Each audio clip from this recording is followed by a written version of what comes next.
साहिर ने मुझे मोहब्बत करना सिखाया था और इमरोज ने मुझे मोहब्बत निभाना सिखाया। इमरोज को इल्म था कि साहिर मेरे दिल में हमेशा जिंदा रहेंगे, पर उन्होंने अपनी मोहब्बत को इस वजह से कभी कम नहीं किया। आप चाहें तो हमारे इस रिश्ते को कोई भी नाम दे सकते हैं, या ना भी दे तो चलेगा, क्योंकि ये रिश्ता किसी नाम का मोहताज नहीं है। ये मेरी जिंदगी का सबसे हसीन रिश्ता है, जो बाकी सारे नामी रिश्तों से बड़ा है। इमरोज एक एहसास है, एक रूहानी एहसास। मैं तैनू फिर मिलांगी, मैं तैनू फिर मिलांगी, किथे, किस तरह, पता नहीं। देखिए, अगर आपने फीमेल पॉइंट ऑफ व्यू किसी भी स्पेयर ऑफ लाइफ में, अगर एज अ ह्यूमन बीइंग आपने फीमेल पॉइंट ऑफ व्यू नहीं समझा है, तो वैसे ही आपकी जर्नी बहुत इनकम्प्लीट है और आपने बहुत कुछ नहीं समझा है। जब शाहरुख खान ने डंकी में एक पंजाबी का रोल किया, ऐसा बहुत बार चलता है, अलग अलग कैरेक्टर्स, अलग अलग एक्टर्स अलग अलग कैरेक्टर्स प्ले करते हैं। सो लोग कहते हैं कि अरे डिक्शन तो बट पंजाबी नहीं है ना। Hello and welcome to business आजकल। ऐसा बहुत कम वक्त होता है जब हमारे पास एक ऐसे गेस्ट हो जो कि काफी वर्सेटाइल हो। आप इनको अगर हमारे चैनल को फॉलो कर रहे हैं तो आपने इनको पहले भी देखा होगा किसी दूसरे टॉपिक पे बात करते हुए, ज्यादातर इनके पर्सनल लाइफ के बारे में, इनके पर्सनल ग्रोथ के बारे में and his hobby, his ambitions and his career growth। आज कुछ हम बहुत स्पेसिफिक होने वाले हैं और ये उनके लिए हैं जो कि कुछ शुरुआत करने की कोशिश कर रहे हैं। शुरुआत किसी भी चीज की हो सकता है। अगर आप कॉर्पोरेट जॉब में भी हैं तो सबसे पहला तो आइडिया होना चाहिए, आइडिया माइंड में आता है। अगर आपको कहीं पे जाना हो, even in your examinations, idea mind में होता है but you have to write on paper, then only you can pass. So किसी भी चीज को अगर लाइफ में ग्रो करना है तो आप, बोलने की एक कला अपने आप में बड़ी चीज है, बट उस बोलने की कला को और आपके जो माइंड में है उसको ऑथेंटिकेट करना है तो you have to be a right first idea to script. आप समझ रहे होंगे कि हम लोग कोई एग्जामिनेशंस की बात कर रहे हैं, बिल्कुल नहीं। आज यहाँ पे क्रिएटिव क्लासेस की तरह, एक वर्कशॉप की तरह, एक मैं जिज्ञासु की तरह क्वेश्चंस करने वाला हूँ। None other than Ankur Chaturvedi ji. Welcome to the show Ankur ji. Thank you so much Sumati, thank you so much to you and business आजकल। Thank you. Thank you.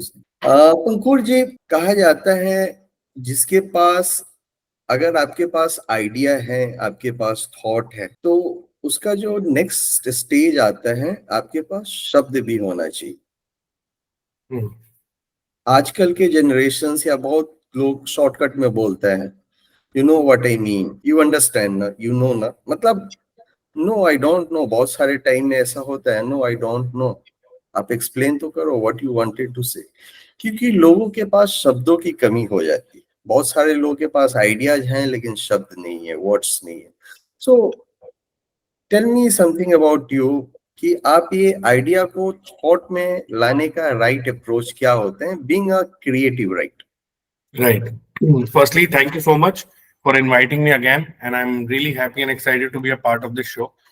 And it's a very, very interesting topic. So thank you so much again, and I'm really, really glad, and I hope that this conversation will be fruitful, and everybody who would watch us, would listen to this conversation, will feel happy about it. And obviously, there will be one or two things which they can actually take away from this conversation. That will be really helpful and that will be really exciting for us, right? बहुत interesting सवाल है आपका। और मैं आपके सवाल का जवाब देने से पहले मैं कुछ कहना चाहूंगा। जो मैंने कल एक बहुत ही कमाल का एक प्ले देखा है, और अमीर खुसरो के बारे में, और मुझे लगता है जो एक चीज मैंने उस प्ले से ली है इस कॉन्वर्जेशन के लिए, मैं वो पहले दर्शकों को देना चाहूंगा, ऑडियंस को देना चाहूंगा। तो अमीर खुसरो ने 1300 में जो लिखा, उसमें से एक बहुत ही पॉपुलर उनका दोहा है, वो लोगों को पता भी होगा। खुसरो दरिया प्रेम का, उल्टी वाकी धार। खुसरो दरिया प्रेम का, उल्टी वाकी धार, जो उबरा सो डूब गया, जो डूबा सो पार। कला के साथ भी कुछ ऐसा ही है। अगर आपने आर्ट को बहुत ही सुपरफिशियली समझा है या लिया है, तो आप कभी भी उसकी गहराइयों तक नहीं पहुंच पाएंगे. Right. You will never be able to understand what is there deep inside, right? And that is very very important for art. आपको उसकी गहराई तक जाना चाहिए. अब आपने एक बहुत अच्छी बात बोली कि लोगों में शब्दों की कमी. जी हाँ, लोगों में शब्दों की कमी है, पर उसके दो कारण हैं. एक कारण यह है कि आज के समय में हमारे समाज में ऑब्जर्व करने की जो क्षमता होती है ना, ऑब्जर्व करने की जो क्षमता है वो कम होती जा रही है. लोग ऑब्जर्व नहीं करते हैं चीजों को. और दूसरी चीज ये है कि लोग पढ़ते कम है. People have stopped reading, right? These two are the main reasons why people are unable to express their feelings in the way they should, right? So I think जो एक राइटर की जर्नी होती है, जो मेरी जर्नी रही है limited experience में, उसमें दो चीजें मुझे बहुत हेल्प करी है मेरी जर्नी में. एक ये है कि मैं चीजों को ऑब्जर्व करूं और दूसरा मैं पढ़ूं. इन दो चीजों ने मुझे बहुत हेल्प किया है. एंड जो ये आइडिया आता है, when we say that I've got an idea, वो आइडिया ऐसे ही नहीं आता है. आइडिया इसलिए आता है कि आपके सोशल कॉन्टेक्स्ट में क्या चल रहा है, आप उसको ऑब्जर्व करते हैं. सोसाइटी में क्या चल रहा है, आप उसको ऑब्जर्व करते हैं. आपके आसपास क्या चल रहा है, आप उसको ऑब्जर्व करते हैं. आप दूसरों की आर्ट से भी सीखते हैं, बट उसके लिए भी आपको ऑब्जर्व करना चाहिए. जैसे कई लोग थिएटर में जाते हैं, प्ले देखते हैं, मूवी देखते हैं. एक तो होता है आपने उसको एंजॉय किया, लेकिन अगर आपको उससे कुछ टेक अवे लेना है तो आपको ऑब्जर्व करना पड़ेगा. शायद आपको उस कैरेक्टर के साथ जो एक स्टेज पे परफॉर्म हो रहा है, आपको शायद उसके साथ उस स्टेज पे जाना पड़ेगा. अपने माइंड को वहां लेके जाना पड़ेगा, अपने सोल को वहां लेके जाना पड़ेगा. एंड उससे कुछ टेक अवे अगर मिलता है, then only you can you may get an idea out of it. और when you read something, if you read something, it's very important to go into that space and go become a part of that story. When you do that, then you get an idea. So for an idea, observing what's happening around you is important. And second, reading a lot. It is a must. अभी जैसे आपने idea की बात किया, तो for me जब भी मेरे को कोई आइडिया आता है तो most of the time I use my email. Email को यूज करके सेंड नहीं करता हूँ, but where I type my ideas, because most of the time travelling और इधर में है. डायरी यूज करने की प्रैक्टिकलिटी अभी पॉसिबल नहीं हो रहा है, because I don't know. But last 2-3 years post corona वो एक थोड़ा सा एक आया है कि where I am using more of digital device in my cases. जैसे for example you write many of plays you have already written, and that play your script has been performed by the various actor. So how do you collect ideas? How do you put your ideas, through pen or through digital screen? That is my first question. And once you get us, and what was the next process you do to put it in such a way that it take a shape of a script? Right. Yes. So if I mean, let me answer your first question first. I was one of those people who used to say that ये आखिरी सदी है किताबों से इश्क की, pen और paper से इश्क की. बट हुआ ये कि with time I also evolved. Earlier I used to write on a piece of paper. I never used to write on digital device, or I never used digital devices to write my scripts, or to store my scripts. But with time it has changed. And क्योंकि होता क्या है, जब आपके mind में कोई idea आता है, मेरे साथ अक्सर ये होता है कि अगर मेरे माइंड में कोई आइडिया आया है, कुछ ऑब्जर्व करके या कुछ सोचा है कि एक पर्टिकुलर स्पेस में एक आइडिया आया है, अगर मैं उसको इमीडिएटली नहीं लिखूंगा, I will forget that idea. I'll forget about it. And then it will be very difficult for me to again go back and think कि क्या था वो. तो वो बहुत जरूरी होता है कि जब आपको आइडिया आए, आप उसी वक्त उसको कहीं ना कहीं लिख लें, एटलीस्ट ब्रॉड पॉइंटर्स लिख लें. क्योंकि जब आप वो पॉइंटर्स भी लिखेंगे तो आपको याद आ जाएगा कि सोचा क्या था, थॉट क्या था इसके पीछे. बिकॉज पूरा थॉट लिखना विल बी वेरी डिफिकल्ट, वो स्क्रिप्ट ही हो जाएगा. तो आपको ब्रॉड पॉइंटर्स लिखने, इसलिए I use my mobile, I use laptop if possible to just write the broad pointers, because हमेशा हर वक्त कागज पेन नहीं हो सकता. So that is one. The second question that you ask, how do you go beyond that? How do you develop the whole story from that idea? That evolutions of your script. The Right. next. You correct. Evolving the script and evolution of that script from that particular idea. So for that, and सबके अलग-अलग processes होते हैं. I am not saying this is the right process. This is my process in my limited experience, and for me it has worked. मैं पहले broad story सोचता हूँ, मैं characters नहीं सोचता हूँ. पहले पहले अगर मुझे एक आइडिया आया, जैसे आलम दोस्त में मुझे एक आइडिया आया कि मुझे बाइपोलर डिसऑर्डर पे एक मोनोलॉग एक्ट कर बनाना है, तो पहले मैं वो स्टोरी सोचता हूँ कि बाइपोलर डिसऑर्डर के क्या क्या वेरिएशंस मैं इस प्ले में लेकर आना चाहता हूँ, मैं इसको कितना डीप बनाना चाहता हूँ, और वो स्टोरी कैसे फ्लो करेगी, उसका स्टार्टिंग क्या होगा और उस स्टोरी का एंड क्या होगा. मैं मिडिल बाद में सोचता हूँ. पहले मैं वो स्टोरी चालू कहाँ से होगी और वो स्टोरी खत्म कहाँ पे होगी. मैं आइडिया के बाद मेरा नेक्स्ट स्टेप ये होता है. और जब मुझे वो स्टार्ट और एंड मिल जाते हैं ना, हर किसी को मुकम्मल जहां नहीं मिलता, कहीं जमीन तो कहीं आसमान नहीं मिलता, लेकिन मुझे एक स्टोरी के लिए जमीन और आसमान दोनों चाहिए होते हैं. उसका स्टार्टिंग भी चाहिए होता है, उसका एंड भी चाहिए होता है. फिर उसके बाद मैं उसको एक डिटेल्ड स्क्रीन प्ले और पहले सिनॉप्सिस लिखता हूँ, फिर एक डिटेल्ड स्क्रीन प्ले लिखता हूँ उसका.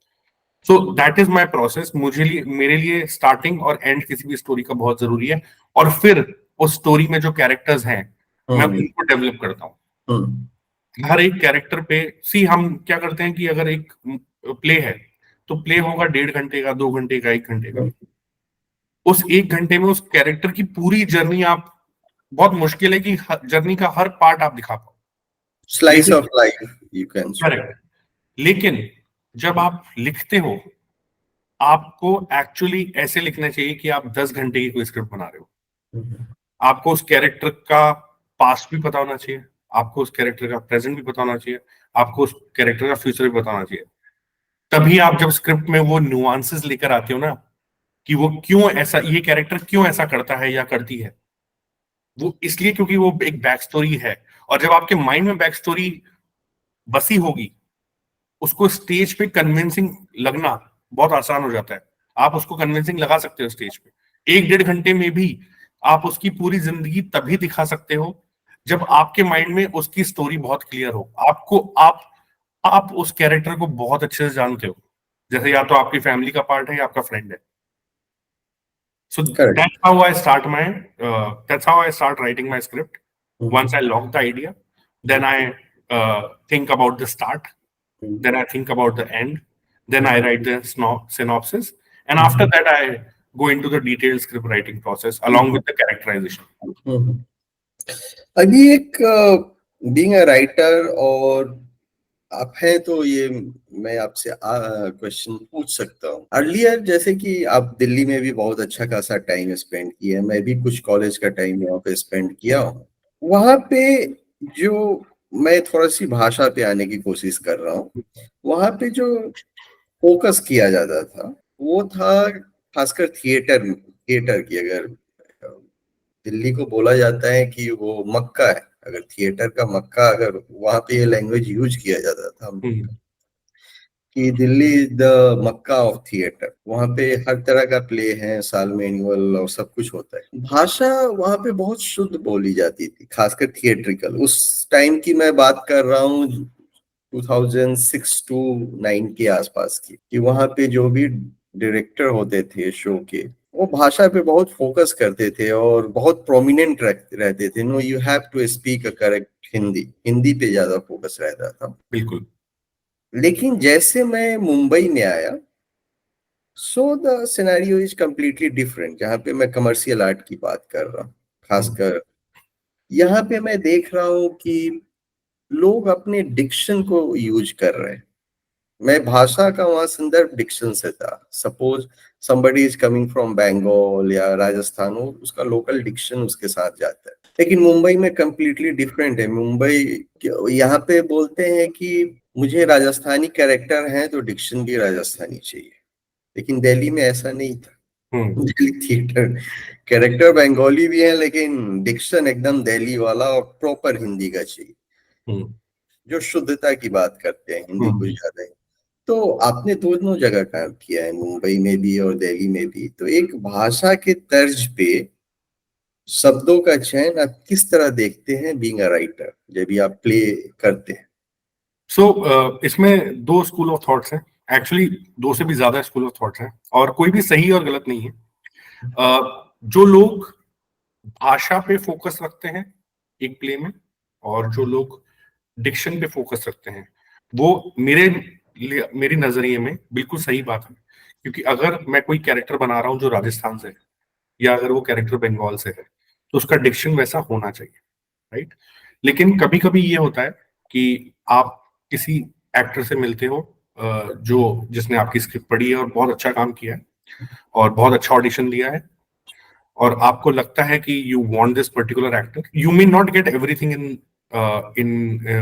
as far as that actor is concerned, you may not be able to get the diction right, but the act in itself is so convincing कि आपको लगता है कि this is this person should play my character. I am talking as a writer and director, right? My thought process in this is very clear that if I am trying to create characters of a particular region, तो मुझे वो Dickson सही होना, वो Dickson appropriate होना बहुत जरूरी है, राइट। ये मेरा अप्रोच है। लेकिन दूसरा स्कूल ऑफ थॉट ये भी है कि अगर आपका एक्ट, आपकी स्क्रिप्ट इतनी कन्विंसिंग, जो दोनों में होती है, लेकिन अगर आपका एक्ट इतना कन्विंसिंग है, आपको लगता है कि बिना डिक्शन के भी आप लोगों को ये बिलीव कर पाओगे, आपके ऑडियंस को ये बिलीव करवा पाओगे कि हाँ ये कैरेक्टर राजस्थान का है या बंगाल का है, वो ये मानने को तैयार हो जाएंगे, अगर आप में इतना कन्विक्शन है, तो व्हाई नॉट। जैसे मैं आपको एग्जांपल देता हूं। हम बात कर रहे हैं जिस सब्जेक्ट पे, एक डिबेट चला जब शाहरुख खान ने डंकी में एक पंजाबी का रोल किया। ऐसा बहुत बार चलता है, अलग अलग कैरेक्टर्स, अलग अलग एक्टर्स अलग अलग कैरेक्टर्स प्ले करते हैं। सो लोग कहते हैं कि अरे डिक्शन तो बट पंजाबी नहीं है ना, but correct. I found it convincing. मुझे वो कन्विंसिंग लगा, मुझे वो एक्ट कन्विंसिंग लगा, राइट। क्योंकि the act in itself is so powerful and so complete that as an audience I forgot about the diction, but क्या as a creator, as a director, as a writer मैं वो चाहूंगा, या मैं ये चाहूंगा कि मेरे कैरेक्टर्स का डिक्शन भी प्रॉपर हो? ऑफ कोर्स मैं चाहूंगा मेरे कैरेक्टर्स का डिक्शन भी प्रॉपर हो, तो वो भाषा का सही जगह पे इस्तेमाल करना बहुत जरूरी है। जैसे मैं आपको अपने ही प्ले से एक एग्जांपल देता हूँ। मैंने एक प्ले लिखा था आजाद रूह, और आजाद रूह दो औरतों की कहानी थी। एक जो आज की सदी में है, आज के टाइम पे है, मीरा, और एक अमृता प्रीतम, जो 90s 40s 50s 60s 70s उस जर्नी से चलती हुई आ रही है। तो ये दो अलग अलग किरदार, दो अलग अलग कैरेक्टर्स थे, पर इसमें सबसे कमाल की बात जो थी, वो कमाल की बात ये थी कि जो एक ही इंसान है वो दो कैरेक्टर्स प्ले कर रहा है, राइट। मोनोलॉग में ज्यादा आपका वो करेक्ट। हाँ, लेकिन वो दो अलग अलग कैरेक्टर्स थे, और हमने उसको कैसे स्टैब्लिश करा कि ये दो अलग अलग कैरेक्टर्स हैं। ऑफ कोर्स एक तो लुक के साथ, बट मोनोलॉग में इट्स वेरी डिफिकल्ट, क्योंकि एक ही इंसान स्टेज पे होता है, तो आप ज्यादा इंटरवल नहीं ले सकते, आप बार बार लाइट ऑफ नहीं कर सकते। तो हमने उसको कैसे डिफरेंशिएट किया? भाषा से। उस टाइम पर बोलने वाली भाषा, and Amrita Pritam was a Punjabi, तो उस टाइम पर पंजाब में बोलने वाली भाषा और आज के टाइम पर एक कॉन्टेम्पररी लड़की मीरा की भाषा में अंतर है, और वो अंतर हमने दिखाया। That difference was very crucial for people to believe that the same person is playing Amrita Pritam and the same person is playing Meera. So इसलिए भाषा की इंपॉर्टेंस कई जगह पर आपको देखने को मिलती है, चाहे वो फिल्म्स हो, चाहे वो थिएटर हो, और उसकी इंपॉर्टेंस को आप अंडरमाइन नहीं कर सकते, और भाषा के साथ साथ डिक्शन भी कांट अंडरमाइन दैट। अभी इसी को नेक्स्ट अगर करी को जोड़ा जाए, तो जैसे आपकी पर्सनल जर्नी, एक मैं जिज्ञासु के रूप में कि फ्री थिंकर के रूप में आपसे पूछना चाहता हूँ, लेट से जैसे आपने अभी पंजाबी में बोला कि there was an actress, he was playing the role of both the character, past और प्रेजेंट, उस टाइम के हिसाब से। एक राइटर के हिसाब से उसके मन में दो तीन क्वेश्चन होते हैं।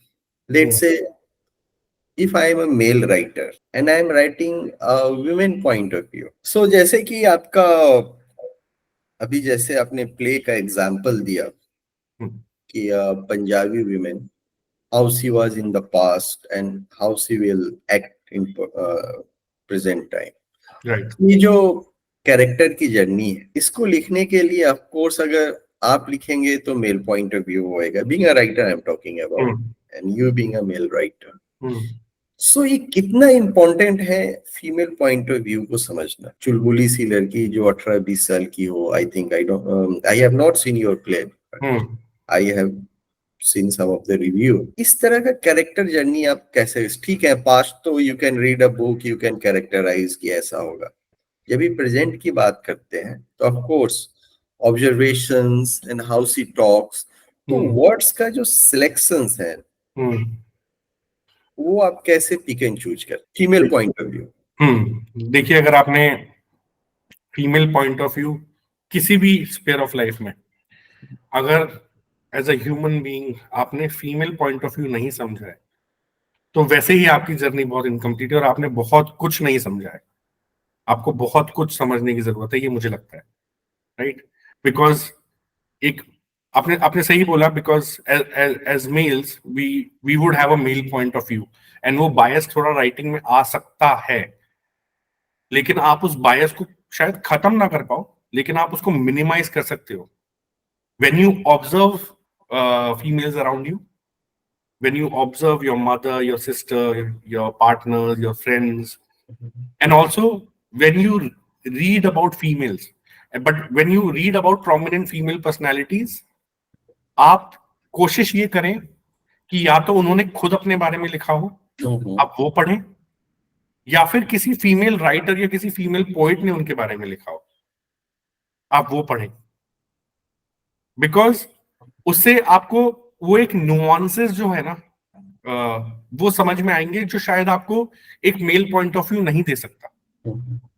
एंड मैं एक और लेवल इसमें जाता हूं डीप, एक फीमेल पॉइंट ऑफ व्यू अगर आप समझते हैं ना, तो आपको मेल पॉइंट ऑफ व्यू भी बेहतर समझ में आता है। So true. इसलिए भी आपको फीमेल पॉइंट ऑफ व्यू समझना बहुत बहुत जरूरी है।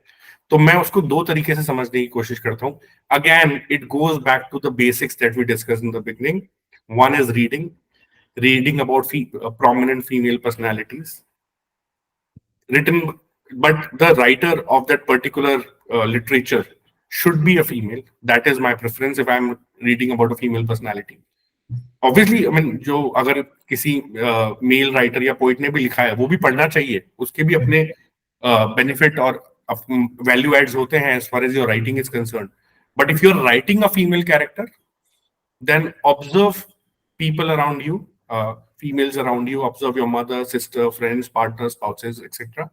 And at the same time, you need to read content written by female writers and poets. I think these two are very critical as far as understanding a female point of view is concerned. अभी के time में idea का मतलब लोग screen समझते हैं। I have written something, I have become a writer, but जो एक राइटर का जर्नी होता है, एक प्ले राइटर का, मैं पहले भी बहुत अच्छी तरह से एक्सप्लेन किया कि how you collect thoughts and then you put, इसमें कितना इंपॉर्टेंट होता है एक एक्टर का सिलेक्शन या एक्ट्रेसेस का सिलेक्शन।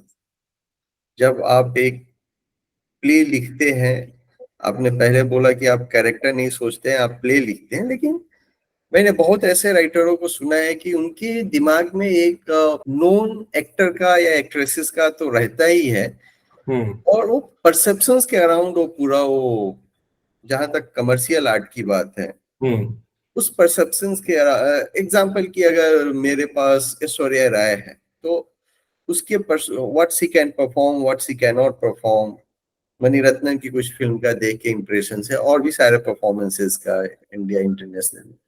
तो अगर मुझे ऐश्वर्या राय के लिए समथिंग लिखना है, just hypothetical example, So I have a certain perceptions which I have seen on screen. और उस perceptions के basis पे being a writer, I am writing a script. Question number 1, is that justifiable? Because आपने कुछ extra उसका अलग character देख के आपने लिखा है अपने, और आप influence हो रहे हो, और जब आपको completely नया actor या actresses मिले, तो एक राइटर पॉइंट ऑफ व्यू आप कैसे एक हिंदी वर्ड बोला जाए तो समन्वय कैसे स्थापित करें? Again, so art is subjective. So there is nothing right or wrong about a particular approach. But मुझे ऐसा लगता है, और ये अगेन मेरे एक्सपीरियंस से मैं बता सकता हूँ, कि अगर आप स्टोरी जब लिखते हैं ना, तो स्टोरी के टाइम पर आपके दिमाग में कोई पर्टिकुलर एक्टर या एक्ट्रेस नहीं होना चाहिए, वरना वो बायस आता है और एक्चुअली आपकी स्टोरी डाइल्यूट होने का खतरा होता है, राइट? बिकॉज स्टोरी सबसे सबसे रॉ आइडिया है। जब आप पहली बार अपने आइडिया को एक डॉक्यूमेंट में, एक पीस ऑफ पेपर में डॉक्यूमेंट कर रहे हैं, वो बहुत ही रॉ आइडिया होता है। उस टाइम पर आपके माइंड में कोई बायस नहीं होना चाहिए। लेकिन जब आप डिटेल स्क्रीन पे लिखते हैं, जो मेरे साथ ये होता है, जैसे जब मैंने आलम दोस्त बनाया, तो मैंने प्रतीक कोठारी को उसमें कास्ट किया।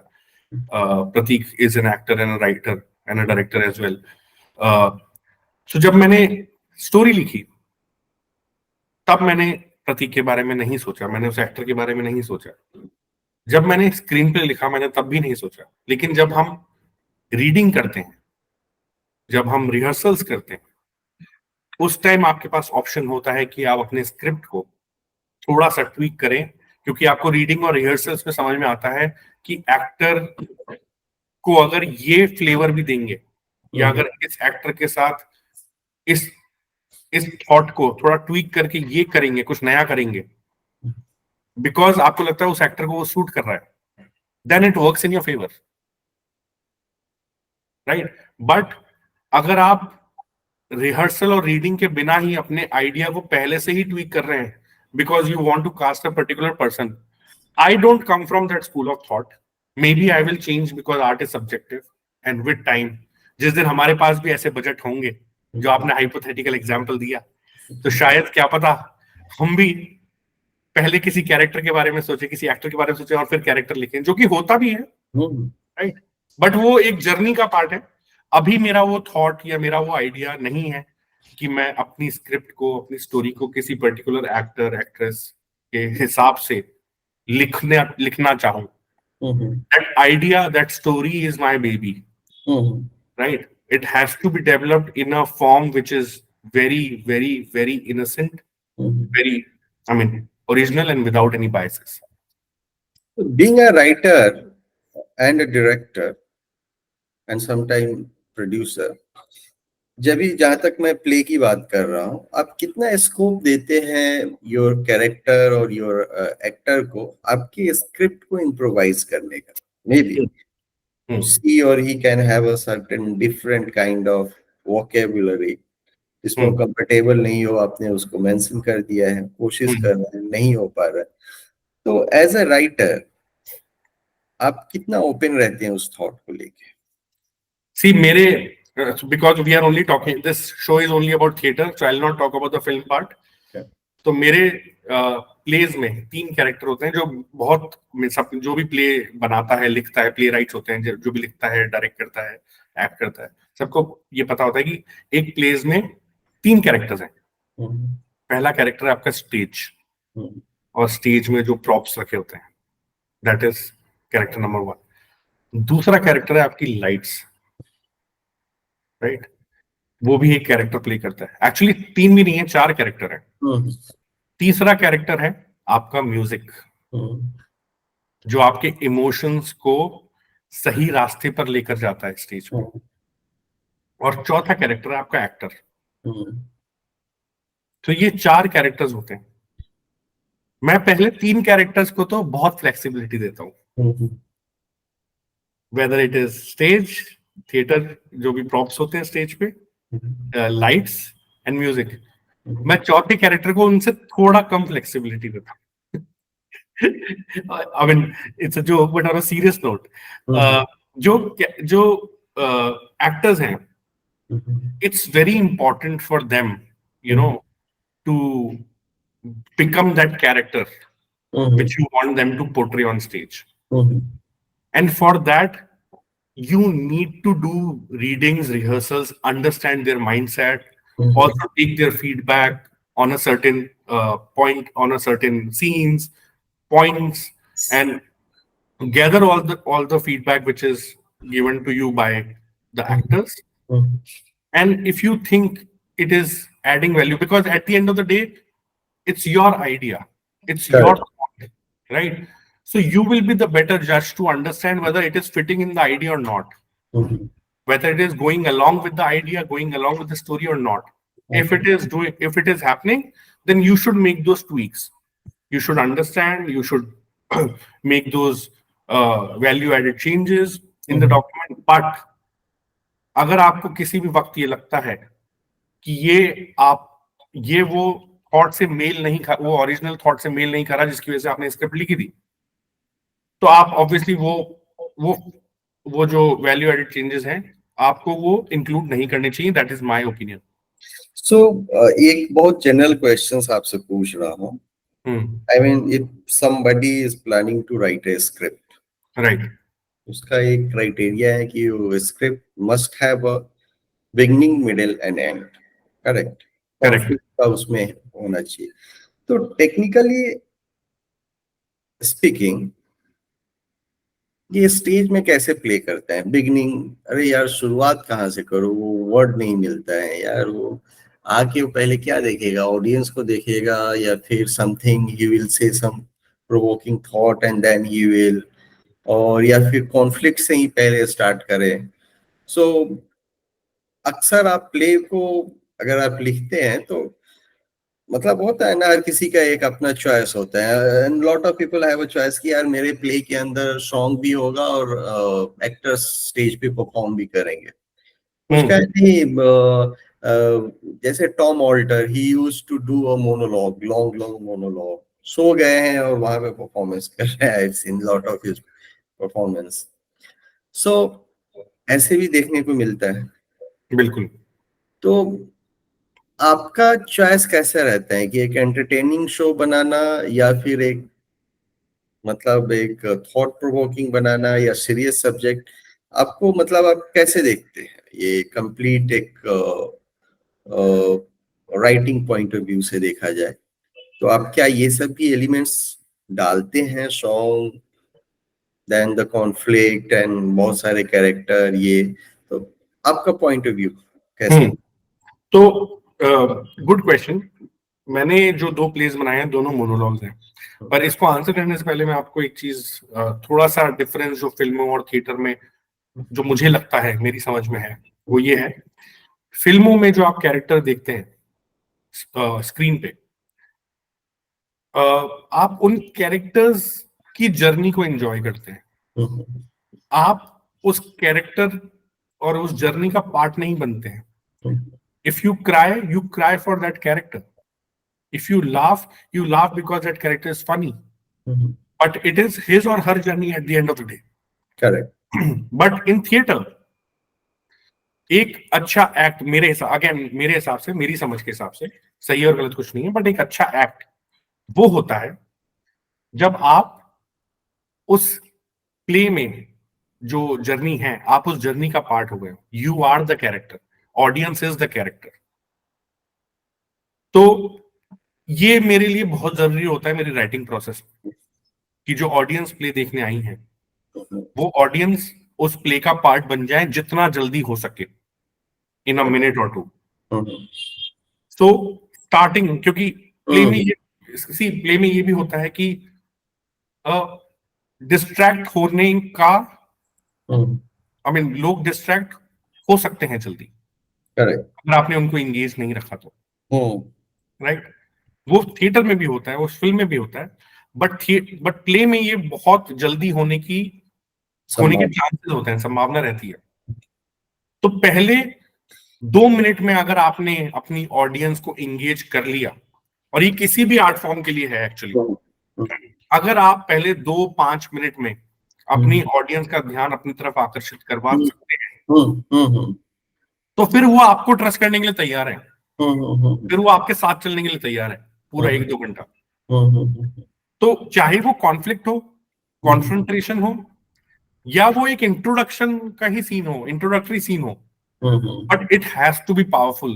That's why when I said I think about the beginning and I think about the end, it's because of that कि स्टार्टिंग जो है वो अगर ऑडियंस को आप 5 मिनट के अंदर अपने प्ले का हिस्सा बना सकते हैं, if you want to break the fourth wall, break the fourth wall, but make them a part of your show, make them a character.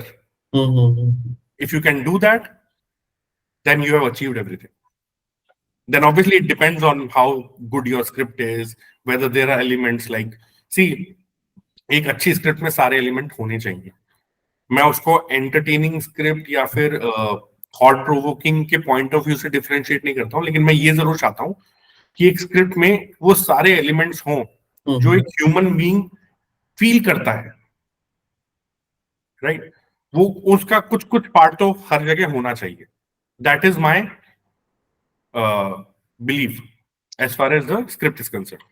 एक स्क्रिप्ट पे ही मैं नेक्स्ट आपसे पूछना चाहूंगा. For example, in your last play, as you mentioned that you had a monologue most of the your script. So monologue, if some actor is performing, then the durations of the play has certain limitations. Right. 2 घंटे 3 घंटे तो नहीं play कर सकते हैं. Play अब 2.5 hours भी चल जाते हैं certain play, in between interval को काउंट करके या एक्सक्लूड करके. सो वो टाइम ड्यूरेशन, सो जो स्पेस है, अगर आप लिमिटेड कैरेक्टर को लेके आप प्ले करते हैं तो वो एक क्वेश्चन मार्क होता है. बिल्कुल. सो आप आपका यूजुअल, आपने 1 2 3 प्ले लिखा है तो उसका यूजुअल ड्यूरेशन आप कितना रखते हैं ऑन स्टेज? सी, मैं जब मटेरियल लिखता हूँ तो वो 2 घंटे का होता है, लेकिन जब हम स्टेज पे परफॉर्म करते हैं तो वो 1 घंटा 1 घंटा 15 मिनट तक जाता है. And in a monologue I don't like to keep intervals in between. So play के स्टार्टिंग में हम अनाउंस कर देते हैं there is no interval in this act, because monologue में लोगों को पकड़ के एक उस जर्नी को ब्रेक करना बीच में, I don't think it will justify the act.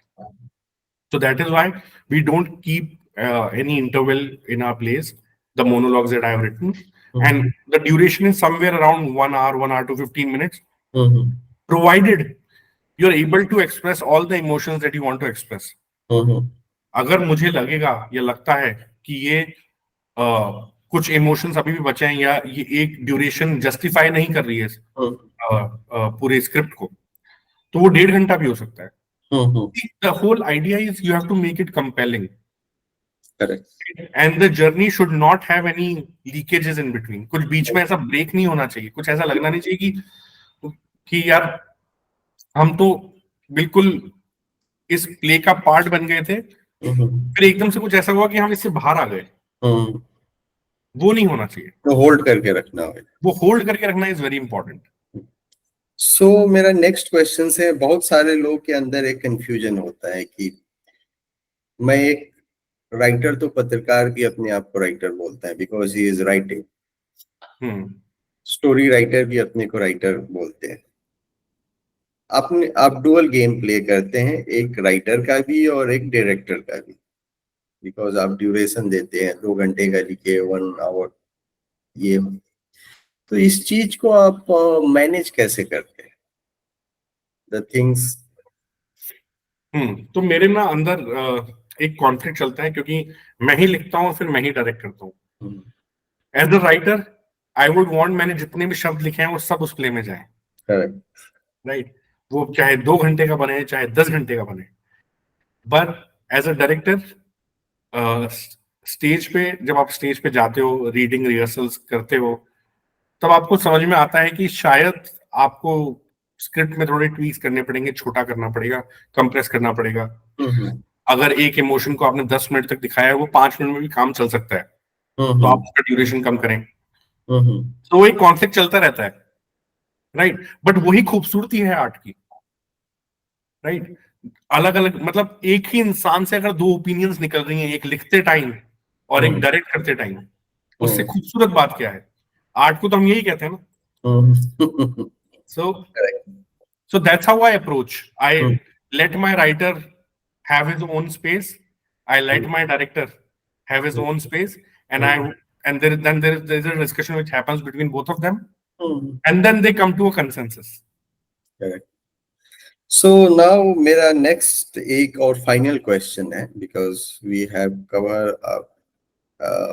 most of the एक जो basic clarity होना चाहिए वो तो हो गया है। Next ये है कि what will be your 3 suggestions for budding writers who is trying to break this stigma? Right. I have thought, I have ideas, now I have to put on paper. Right. Or maybe in his script, wherever and however they are writing. So उनके लिए 3 suggestions from your point of view and with your experience क्या रहना चाहिए? पहली चीज तो जो मैंने पहले बोला था स्टार्टिंग में, ऑब्जर्व करना बंद ना करें। ऑब्जर्व करने से आपको बहुत बहुत कहानियां मिलती हैं। एक ही इंसान के अंदर कितनी कहानियां होती हैं, तो सोचिए अगर आप पूरे आसपास के लोगों को ऑब्जर्व करेंगे तो आपके माइंड में कितनी कहानियां आएंगी। Correct. तो पहली चीज तो ये है कि आप ऑब्जर्व करना ना छोड़ें। ऑब्जर्वेशन स्किल्स को हमेशा हमेशा के लिए रखें और उसको यूज करें। दूसरा, रीडिंग। आप किसी भी मीडियम में पढ़ रहे हो, आप किताबें पढ़ रहे हो, आप लैपटॉप पे पढ़ रहे हो, आप किंडल पढ़ रहे हो, फोन पे पढ़ रहे हो, रीडिंग ना छोड़ें। आई थिंक ऑब्जर्व करना और रीड करना, इन दोनों से जो आपको लिखने की इंकरेजमेंट मिलती है ना, वो किसी और चीज से नहीं मिलती, अगर आप राइटर हैं तो। और तीसरा, लिखें। Yes. लिखेंगे नहीं तो फिर क्योंकि हम सब कुछ करते हैं, हम कहते हैं कि क्या क्या राइटर्स ब्लॉक आ गया है, ऑब्जर्व नहीं कर रहे हैं, रीड नहीं कर रहे हैं। कई बार ऑब्जर्व भी करते हैं, रीड भी करते हैं, पर लिखते नहीं है। तो मेरी तीसरी बहुत सिंपल सलाह है, लिखें। और अपने आप को जज ना करें लिखते टाइम। ये ना खुद ना सोचें कि यार ये तो ठीक नहीं बैठ रहा है, ये कैसे, लोग क्या सोचेंगे इसके बारे में जो मैंने लिखा है, या ये तो जमेगा नहीं, किसी को अच्छा नहीं लगेगा। उसके लिए बैठे हैं लोग जो देख के फीडबैक देंगे। आप क्यों ओवर क्रिटिकल हो रहे हैं? क्योंकि सबसे इंपॉर्टेंट बात यह है, जो मैं बार बार बोलता हूं, आर्ट सब्जेक्टिव होती है। तो आपने जो लिखा है वो सही और गलत के तराजू में तोला ही नहीं जा सकता। वो कुछ को अच्छा लगेगा, कुछ को शायद उतना अच्छा ना लगे। करेक्ट। तो जो आपने लिखा है वो आर्ट है, तो उसमें सही गलत कुछ भी नहीं है। सो इसलिए मैंने बोला लिखें। और मैं इस नोट के साथ मैं बड़ा इंटरेस्टिंग, एक मैंने जो आपको अभी प्ले के बारे में बताया था, आजाद रूह के बारे में मैंने बताया था आपको, तो मैं मेरे प्ले का एक छोटा सा पार्ट बोल के खत्म करूंगा। स्क्रिप्ट का पार्ट है, और आई थिंक ये इसलिए भी इम्पोर्टेंट है क्योंकि ये जिस इससे इससे समझ में आएगा कि मैं जो बोलता हूँ स्टार्टिंग और एंड मेरे लिए क्यों जरूरी होता है। तो ये आजाद रूह का पार्ट है, और आजाद रूह का एंडिंग एंडिंग सीन है। अमृता प्रीतम जी बोल रही हैं, इमरोज से दोस्ती पहले से थी, इस वक्त में और गहरी हुई। मुझे पता था वो मुझसे मोहब्बत करते थे, पर मैंने उन्हें हमेशा अपना दोस्त ही समझा। उन्होंने कभी मुझसे शिकवा नहीं किया, बस इश्क किया, बिना शर्तों के, बिना सवालों के। मैं ऐसा इश्क कर चुकी थी और मुझे पता था ये रास्ता कितनी कितनी मुश्किलों से भरा था।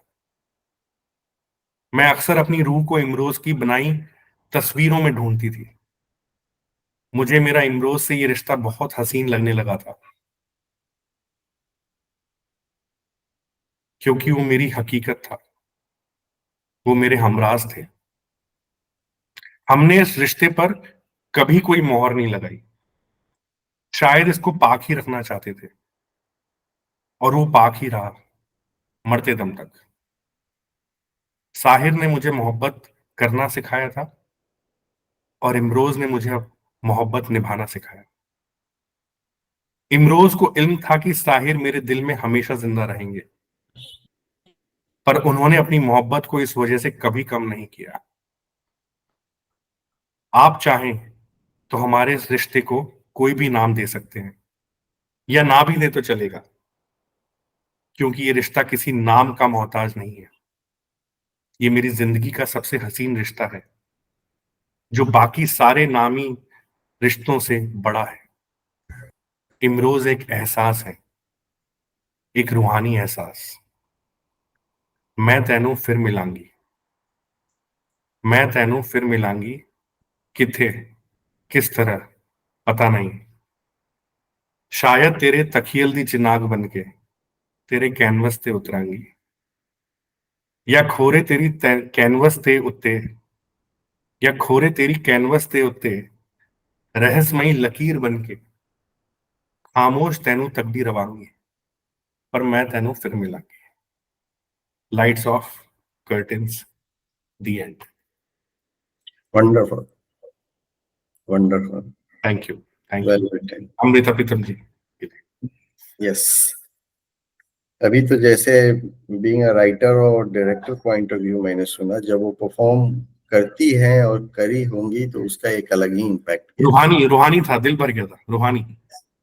I can understand.